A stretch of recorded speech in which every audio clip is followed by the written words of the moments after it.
I was recently on a podcast, interview, video style thing, and one of the questions that I got asked is, how do we add new processes, new services into the business? And as we are a full service agency, we initially started as a social media agency. We've sort of added a lot of services over time, and we are continually researching, developing and adding new services to not only help with a revenue point of view, but most importantly, help our clients with different things that they might need, whether that be development, organic, paid, content, etc. And I thought I would record something that basically says how we add new services and our process of exactly how we go about doing it from a business point of view, but also an operations, SOP kind of side of thing. So first thing, when we want to add a new service, as a general rule of thumb, I will never offer a service to our clients, to our audience, to our leads, unless we have tested it, trialed it, and it's working well for us as a brand. A great example of this is probably about 9-12 months ago, we launched our digital PR service, which is basically where we respond to journalist requests and we do expert commentary on behalf of our clients. It's been done before. It's not rocket science. It's not a brand new thing that will revolutionize in the industry. It has, however, got very popular over the last few years. And what we did is we started to do it on ourselves. So originally we were using a freelancer to sort of secure coverage for ourselves, respond to quotes. I would approve them, make sure they're okay. Second of all, is once we started to see traction, we then started tracking the metrics of how things were improving.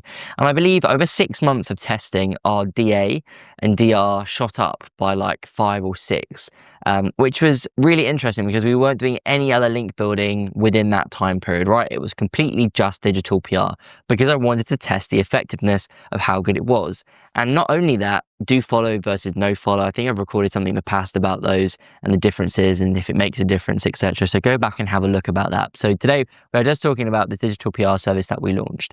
And I was like, okay, we've now come to a conclusion that this actually works. And I started to build our own SOP, standard operating procedure of how the whole thing works. So from originally getting the client, what the onboarding processes would like, what the questions we would ask the client would look like, what the deliverables would be, the packages, the pricing, how we deliver that to the client, how the reporting process would work, and the actual mechanics of getting the query in, responding to it, how to respond to a good query, sending it out, waiting for the coverage, tools to use and find those coverage bits that are selected, because journalists very rarely tell you that the article has gone live or the coverage where you or your client has been mentioned has gone live.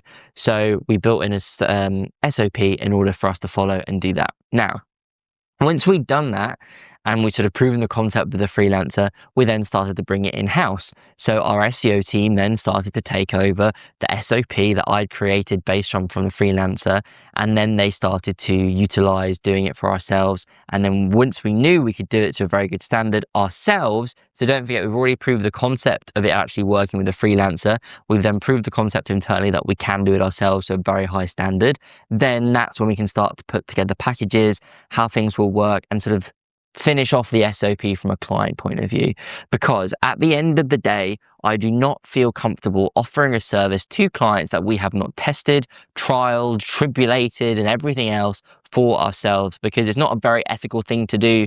I could start selling the service and white label it to another provider and completely outsource it. However, the times for that has gone and changed. I used to do that very early on in the day, outsourcing, white labeling, working with freelancers. However, I love to have the control of everything being in-house, internally.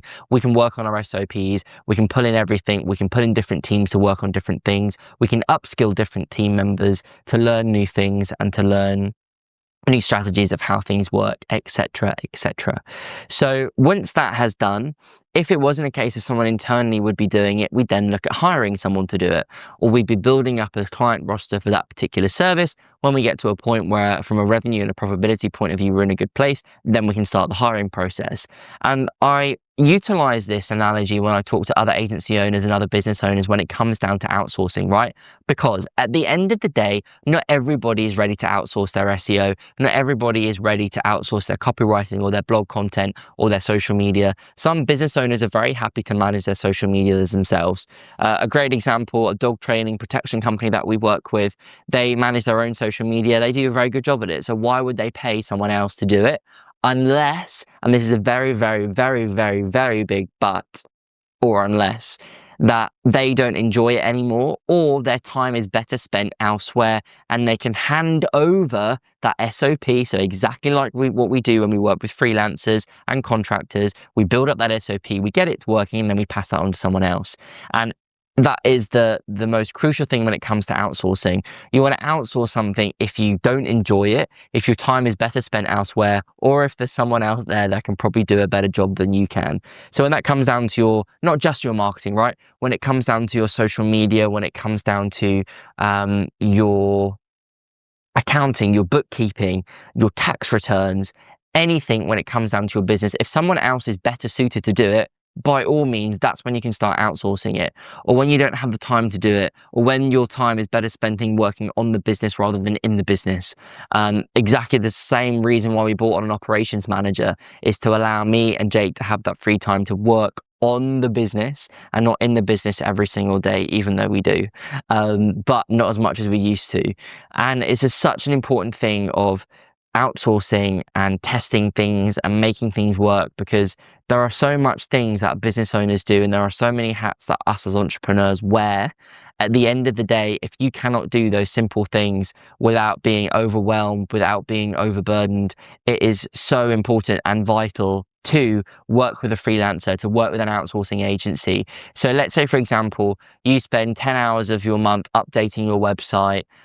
You find it a little bit complicated, you've broken things in the past. It is much cost effective for you to work with an agency who might charge a monthly retainer to do that for you. However, that means 10 hours of your time have completely gone out of the window, and you can then use that on something else, or look at that from a business development point of view, or a sales perspective. How many new clients could you get from that time perspective?